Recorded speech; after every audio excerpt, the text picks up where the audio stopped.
我哋假設個波就喺我哋嘅前端，好啦，咁啊當我哋控球嘅時候咧，咁我哋就會將前端咧就拉後去到膊頭側邊，係啦，咁咧就千祈咧就唔好過高，咁否則個波咧就會落喺後邊啦。好，咁啊當我哋要進行射擊嘅時候，我哋可以咧踏前一步，係啦，稍微咧身體係半蹲嘅，係啦，因為我哋唔會射球㗎嘛，咁我哋係射身體甚至腰以下最理想嘅，咁所以可以踏前一步啦，咁啊令到自己呈現一個弓步。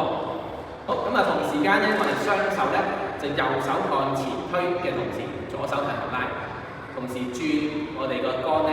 令到佢個兜面向前。好，咁啊而家快速咁試下一次。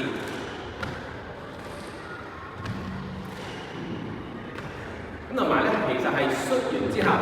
我哋係需要咧翻轉頭嘅支波，啊，我哋需要翻轉頭，咁都係你定住，其實都 OK 嘅，咁但係個力咧就唔會咁好嘅，啊，我哋好快咁翻轉頭咧，